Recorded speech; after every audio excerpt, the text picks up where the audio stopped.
Hey guys, welcome back to my new video. I hope आप सभी लोग अच्छे होंगे, मस्त होंगे। बहुत दिनों बाद आज मैं फिर से वीडियो बना रही हूँ। बीच बीच में टाइम ही नहीं मिलता है। अब आप सोच रहे होंगे कि हर दिन इसे टाइम ही नहीं मिलता, ये तो ऐसे ही कहती रहती है। बट सीरियसली बिल्कुल भी टाइम नहीं मिला, क्योंकि मैं आई हूँ चौकुटिया, जिससे मैंने पहले बताया था ना आपको पहले वाले ब्लॉग में कि चौकुटिया से ही मैं बिलोंग करती हूँ। वहीं पे मेरी स्टडी कंप्लीट हुई है और वहीं पे मेरे ससुराल वाला घर भी है। तो पहले मैं गई थी मायके, जो कि 23 जून को मैं आ गई थी, और उसके बाद मैं मायके चली गई थी। उसके बाद मैं अभी लास्ट वीक ही यहाँ पे आई हूँ। यहाँ पे आने का जो रीज़न था वो ये था कि जो हमारे यहाँ पे इस घर में हमने रेंट पे लगाया हुआ था ये घर, और एक भैया थे जो आयुर्वेद डिपार्टमेंट में जॉब करते थे। वो अपनी फैमिली के साथ यहाँ पे रह रहे थे, लेकिन उनका सडनली ट्रांसफ़र हो गया है, उन्हें जाना पड़ा। और फिर वही है कि जब वो जाते तो फिर उन्हें भी अच्छा नहीं लगता ना कि घर के दरवाजे बंद हो रहे। तो मुझे लगा एक बार उनको मिल के भी आना चाहिए, और उनको भी अच्छा लगेगा जाते हुए, कोई तो है घर में, खाली खाली सा घर लगता है। और उसके मैंने ये भी सोचा कि चलो कोई ना कोई उसके बाद किराए पे फिर से आ जाए तो घर की देखभाल हो जाएगी। सबसे पहले मैं आप लोगों को किचन दिखाऊंगी। मुझे किचन अपना बहुत अच्छा लगता है क्योंकि काफ़ी बड़ा है और वो रोशनदान है, वहाँ से खिड़की है, मतलब ये स्लिप डली हुई है। ये एक खिड़की ये है, यहाँ से सीधा सीधा आपको हरियाली नज़र आएगी। बहुत ज़्यादा सुंदर लगता है, बहुत ज़्यादा। तो ऐसे ही हमारी खिड़की है। यहाँ पे पानी के मैंने डब्बे आज भरे हुए हैं क्योंकि अभी मैं कुछ दिन हूँ यहाँ पे। ये सिंक है, अभी थोड़ी देर पहले हमने लंच किया तो मैंने अभी बर्तन वॉश नहीं किया है, तो अभी थोड़ी देर में कर लूँगी इसे भी।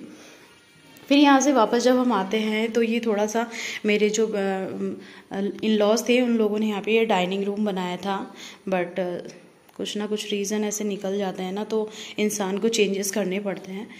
तो ये एक पूजा रूम है। पूजा रूम भी मुझे बहुत अच्छा लगता है। अभी मैं यहाँ एंट्री करती हूँ ना, मुझे बहुत पॉजिटिविटी फील होती है।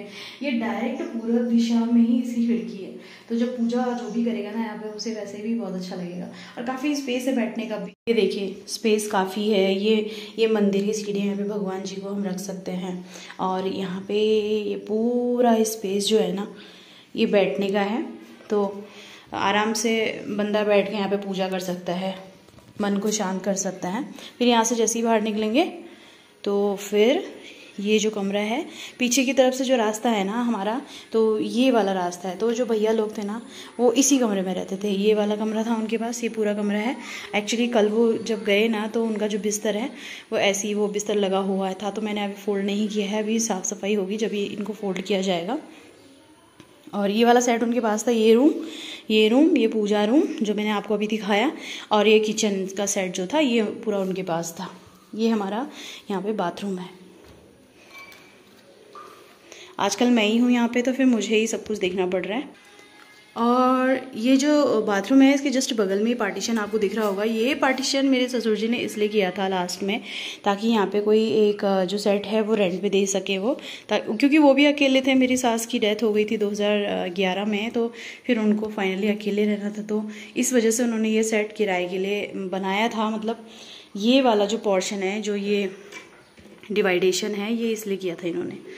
तो ये डिवाइड किया हुआ है यहाँ पे, और डिवाइड करते हैं यहाँ पे एक छोटा सा किचन का सेट, मतलब यहाँ पे एक स्लिप डाली हुई है जो लोहे की प्लेट है ये सिंक है।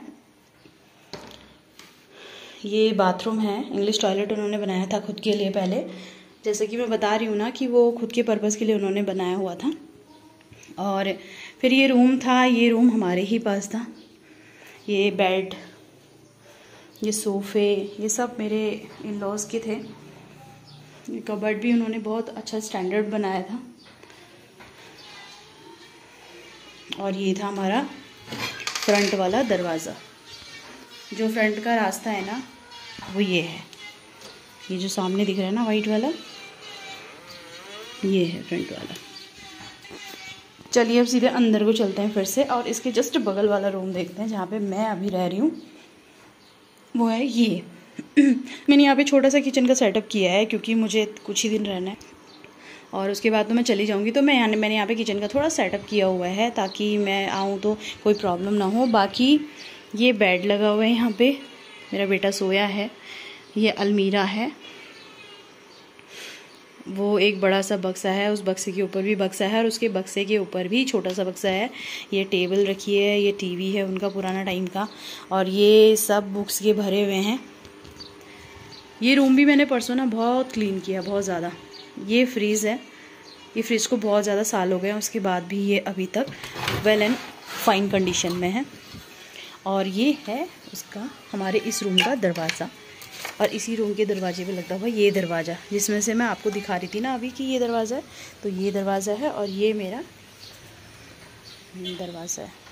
और ये है रास्ता, तो ये रास्ता जा रहा है रोड की तरफ, वो रोड है, आपको दिख रहा होगा ना, गाड़ी जाते हैं।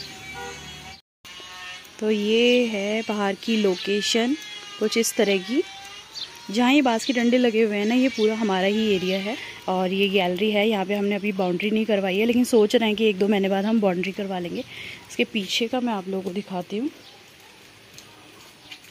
ओह वेट वेट वेट,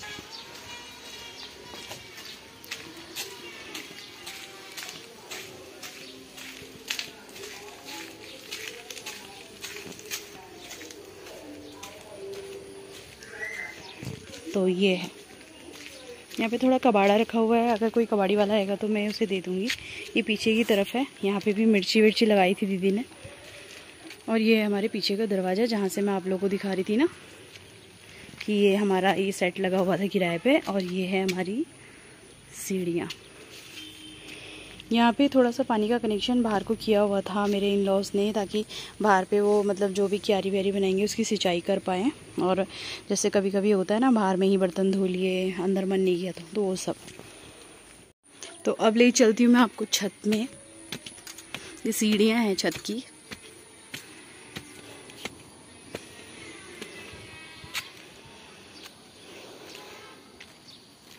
ये है हमारी छत। यहाँ से आपको नज़ारा दिखाती हूँ मैं पूरे चौखुटिया का।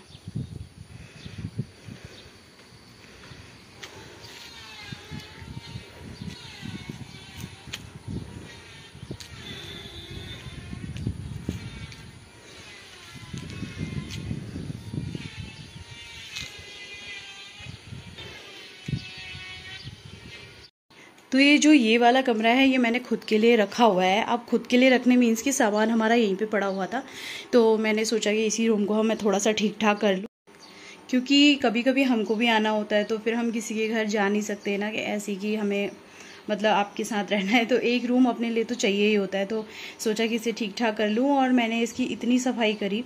जिस दिन मैं आई उसके दूसरे दिन से ही मैं इस पर लग गई थी, और आपको यकीन नहीं आएगा, इतना कबाड़ है ना यहाँ पे, क्या बताऊँ मैं आपको। इन सब में क्या है आपको पता है, इसमें है बुक्स 15-20 साल पुरानी, यानी कि मेरे हस्बैंड और उनकी जो सिस्टर्स हैं उनके टाइम की बुक्स है। इतनी सारी बुक्स, ये कबाड़ पता नहीं क्यों रखा हुआ है मेरे लिए इन लोगों ने, मुझे तो ये समझ में ही नहीं आया बिल्कुल। अच्छा सामान तो सारा यहाँ से चला गया जहाँ जाना था, लेकिन ये सामान यहाँ रह गया, और ये सामान मेरे सर पे है कि चलो ये करेगी जो करेगी इसका।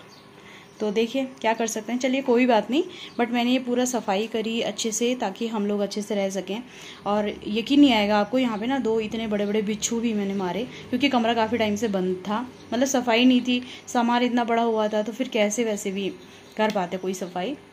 बट ये था कि वो जो भैया लोग थे ना, वो इतने अच्छे लोग थे ना, उन्होंने क्या किया था, अपना सेट तो खोला ही हुआ था, लेकिन हमारे भी कमरे को तो दोनों कमरों की चाबी उन्होंने खोल के रखा हुआ था, ताकि हवा लग सके कमरे में। अगर ये बंद रहता तो मुझे लगता है कि पूरी दीवारें इसकी निकल चुकी होती अभी तक, क्योंकि प्लास्टर भी अच्छे से नहीं हो रखा है इसे। तो बहुत अच्छे लोग थे, उन्होंने बहुत देख रेख करी हमारे घर की। आगे भी उन्होंने इतनी सारी मिर्ची लगाई हुई है, पीछे भी मैंने आपको दिखाया वीडियो में, इतनी सारी मिर्चियाँ लगाई हुई हैं उन्होंने, कि मुझे इतना फील हो रहा है कि यार बेचारे, उन्होंने कहा सोचा भी नहीं होगा कि सडन उनका ट्रांसफ़र हो जाएगा। और हमें ही खुद इतना बुरा लग रहा है, क्योंकि अच्छे लोग मिलना बहुत मुश्किल होता है। और वो दोनों ही हस्बैंड वाइफ बहुत बहुत ज़्यादा अच्छे थे। भैया अगर अपने काम को लेके बहुत जिम्मेदार थे, तो दीदी भी उतनी रिस्पॉन्सिबल थी। और दोनों ही बिहेव भी उनका इतना अच्छा था ना, कि पहले दिन से ही लोग उनसे मिलने के लिए बहुत ही मतलब भीड़ लगी थी। जब से मैं आई यहाँ पे उनसे मिलने, तब से देख रही हूँ कि उनके घर में कोई ना कोई आ ही रहा है, कोई ना कोई आ ही रहा है। इवन जाते हुए भी उनको बहुत सारे लोगों ने विदा किया। पर वही है, क्या कर सकते हैं। अब जैसे प्राइवेट नौकरी होती तो एक बार के लिए सोचा भी जाता कि मैं जाऊं कि नहीं जाऊं उस शहर, और बच्चे भी हैं यहाँ पे, फैमिली भी है, प्रॉब्लम होगा, बहुत सारी चीज़ें सोची जाती है। जैसे हम प्राइवेट है तो मैं 50 बार सोचती हूँ कि ये जाऊँगी, फिर वहाँ ये करना पड़ेगा, वो करना पड़ेगा, बच्चे को भी देखना है, कौन देखेगा, पेरेंट्स दूर हैं, कौन हेल्प करेगा। तो लेकिन वही है ना, गवर्नमेंट जॉब में जहाँ ट्रांसफ़र हो गया है फिर तो आपको जाना ही जाना है, तो कोई उसमें गुंजाइश नहीं है कि आप लोग रुक सकते हो। तो नहीं हो पाया बिल्कुल भी, और फाइनली उन्हें जाना ही पड़ा। बट सीरियसली बताऊं, वो दोनों ही इतने अच्छे लोग हैं कि मैं तो दुआ करूंगी भगवान से हमेशा कि वो लोग जहाँ भी रहें बहुत खुश रहें, और हमेशा ऐसे ही भैया की भी ग्रोथ होती रहे और उन पे कृपा बनी रहे भगवान की। बहुत अच्छा लगा उन लोगों से मिलके, इवन ऐसे लोग आजकल मिलते भी नहीं हैं। उन लोगों को देख के तो मुझे अपने पेरेंट्स की याद आ गई कि जब हम मुरादाबाद में रहते थे ना, तो जब पापा ने ट्रांसफ़र करवा दिया था, मतलब पापा ने तो जानबूझ के करवाया पहाड़ की तरफ ट्रांसफ़र, अदरवाइज़ हमारा ट्रांसफ़र का कोई चांसेस नहीं थे।